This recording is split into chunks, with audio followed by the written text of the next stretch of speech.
Hello and welcome back to Game of Trades, your number one channel for videos on the stock market and cryptocurrencies. So as we see the S&P 500 bounce off its 200-week moving average, bounce off its long-term moving average, following some optimism around inflation that's coming down, potentially the Fed that's flipping or at least backing off their extremely hawkish tone, and leading to a lot of optimism over the past few weeks. In this video, we're going to talk about something a little bit different, and that is Europe. Europe has been the center stage of a huge amount of concern throughout 2022.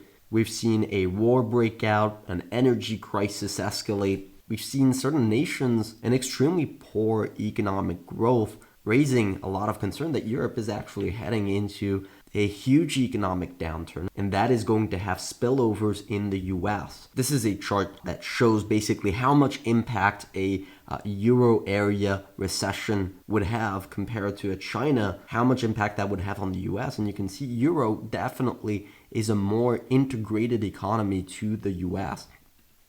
A big economic crisis in Europe would coincide with a big economic downturn in the US too. In fact, we've had systemic stress in Europe spike here. You can see this is a chart from the ECB, the European Central Bank, that measures systemic stress, and we saw it spike here to the highest levels since 2011, where we had the sovereign debt crisis that almost triggered a collapse of the euro. So that's exactly what we're going to talk about in this video. Should we expect the crisis in Europe to escalate? Would that have an impact on the US stock market? Is this type of chart actually a pretty interesting opportunity to take advantage of European stocks? Or is this panic here and this massive move that we saw on the dollar, is it actually a setup that lets us take advantage of European stocks? That's exactly what we're going to cover in this episode. By the way, if you haven't already, make sure to subscribe to the channel because we post these videos multiple times a week, taking a look at the stock market and really any opportunities that we see in the market right now. And of course, smash that like button if you enjoyed this episode. It is really appreciated.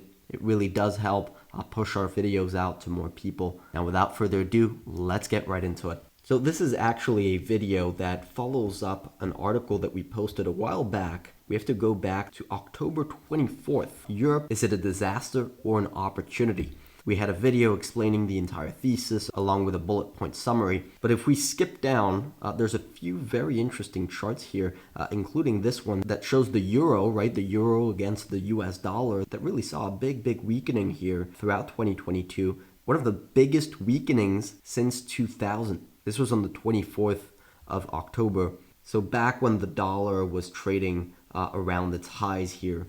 So if we can figure out what drove this downtrend in the euro, this uptrend in the dollar, well, potentially we can figure out if European stocks are actually an opportunity looking forward. And the answer is actually quite simple.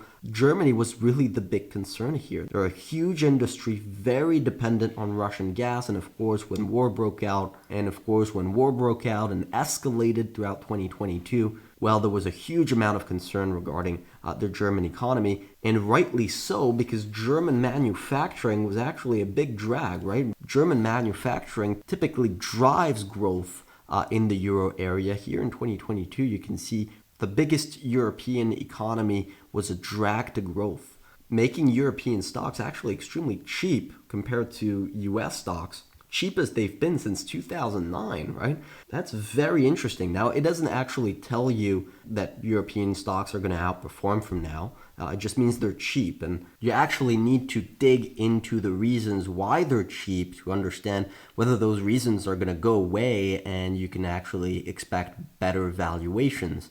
Right, and you can see the DAX, right, German stocks actually came down almost 28% off their highs. So a very violent move down here. But if we actually look at the energy crisis in a little bit more detail, we can see that the situation is actually perhaps not as bad as investors initially thought. These are storage levels for natural gas in 2022, right? And it's seasonally adjusted. So this shows you really the seasonal trends that you typically see throughout the year, beginning of the year, end of the year. Storage is typically higher towards the end of the year as they prepare for winter. and lower leading into the summer, right? This makes sense from a seasonality perspective. But you can see here in 2022, and keep in mind, this was a chart from late October, storage levels were actually very high, in the upper range of what you typically saw between 2015 and 2020.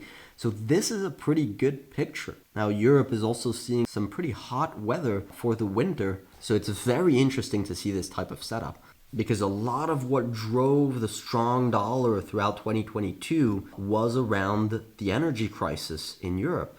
It was around the loss of confidence in the Eurozone, the damage that the energy crisis would have on the European economy, potentially triggering a huge amount of downside and propping up the dollar very high. Now you can see we've seen a reversal of that. And if concerns around the energy crisis continues to dissipate, well, you could see that intensify. Now, I'm not saying that's going to be the case, but it's definitely something we should be open-minded to. And that's why we wanted to add German small caps as a representation of that. We added them on the 1st of November to the model portfolio. Now, we're not always going to be able to time the market like this, but that was a pretty amazing entry in terms of the timing of these German small caps that just absolutely blew up here and broke out above this wedge that was contracting here. So it doesn't really seem right now like it's the end of the world for Europe right now, and it doesn't seem like we're going to have that scenario where we have massive spillovers from Europe into the US in the next few months, right? Spillovers in terms of recession I'm talking about. That can come later on, as if we see a recession perhaps a year from now, that can have spillovers in the US.